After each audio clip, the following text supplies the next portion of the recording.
नमस्कार दोस्तों, इस वीडियो में हम जो फैटी एसिड्स होते हैं उनके स्ट्रक्चर के बारे में समझेंगे कि उनका स्ट्रक्चर में क्या-क्या होता है और वो कौन-कौन से कंपोनेंट है। तो चलिए शुरू करते हैं।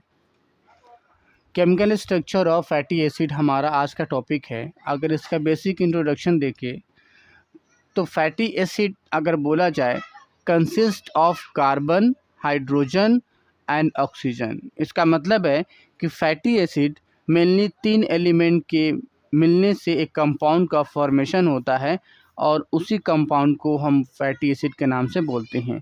और उसमें जो 3 एलिमेंट है, पहले का नाम है कार्बन C4 कार्बन, दूसरे का नाम है हाइड्रोजन H4 हाइड्रोजन और तीसरे का नाम है ऑक्सीजन O4 ऑक्सीजन। यानी कार्बन, हाइड्रोजन और ऑक्सीजन के मिलने से, इन तीनों के मिलने से एक कॉम्प्लेक्स चेन के रूप में, एक बड़े से चेन के रूप में एक केमिकल कंपाउंड का फॉर्मेशन होता है और उसी केमिकल कंपाउंड को हम फैटी एसिड के नाम से बोलते हैं या लिपिड्स बोला जाता है।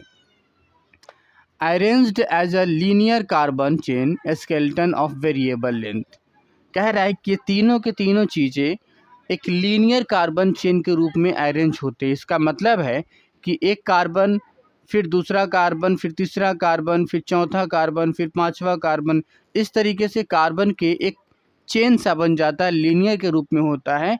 और वेरिएबल लेंथ यानी कि कुछ 10-12 कार्बन का होता है, कुछ 13, 14, 15, 16, 17, 18, 19, 20, इस तरीके से ना कार्बन की लेंथ जितनी हम बढ़ाते चले जाते हैं ये चेन उतना ही लंबा होता चला जाता है। तो जो सबसे छोटी होती है, नॉर्मली जो वेरी करता है, वो आमतौर पे 12 कार्बन से लेके, यानी कि कार्बन की लेंथ 12 कार्बन से लेके लगभग 22 कार्बन के बीच का एक लेंथ बनता है लीनियर चेन।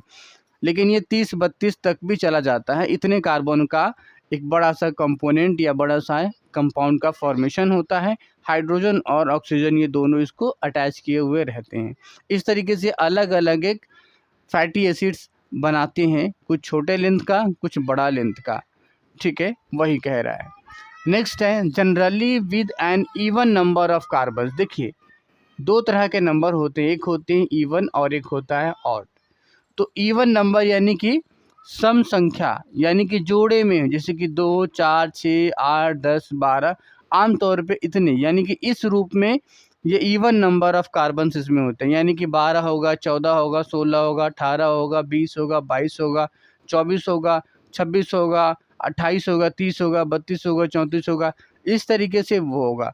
यानी कि 13, 15, 17 इस तरह से कार्बन नहीं होंगे, यानी कि जोड़े के रूप में कार्बन होते हैं, कार्बन के एटम्स पाए जाते हैं with a carboxylic group at one end. और इसके साथ साथ एक कार्बोक्सिलिक ग्रुप एक ग्रुप होता है जिसके अंदर कार्बन और ऑक्सीजन और हाइड्रोजन के मिलके एक ग्रुप बनता है। तो एक कार्बोक्सिलिक ग्रुप होता है और वो इसके साथ जुड़े हुए रहते हैं किसी न किसी एंड पे, चाहे यहाँ पे या फिर यहाँ पे, यानी कि शुरू के एंड या लास्ट वाले एंड पे कहीं न कहीं वो अटैच होते हैं। इस तरीके से एक फैटी एसिड का एक केमिकल स्ट्रक्चर डेवलप हो जाता है। अगर हम इसके कंपोनेंट्स की बात करें कि इसमें कौन कौन से कंपोनेंट्स होते हैं, तो मेनली इसमें 4 से 5 कंपोनेंट देखने को मिलते हैं। पहले का नाम है ट्राई एसाइल ग्लिसरॉल और इसको ट्राइग्लिसराइड्स के नाम से भी जाना जाता है। दूसरा कंपोनेंट्स है डाई एसाइल ग्लिसरॉल या फिर ग्लिसरॉइड्स के नाम से भी इसको बोल सकते हैं।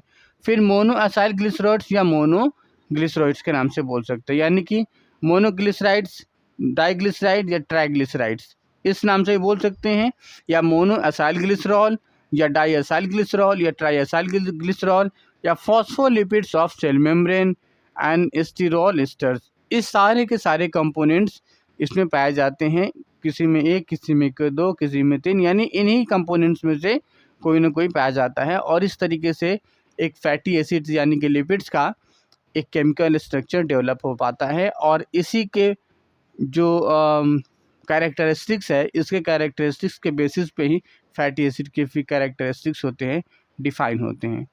तो इस तरीके से हमारा फैटी एसिड का बेसिक कैरेक्टरिस्टिक्स का कंपोनेंट ये है और वो इस तरह से बनता है। अगले वीडियो में फैटी एसिड्स यानी कि लिपिड से जुड़े हुए और टॉपिक को कवर करेंगे।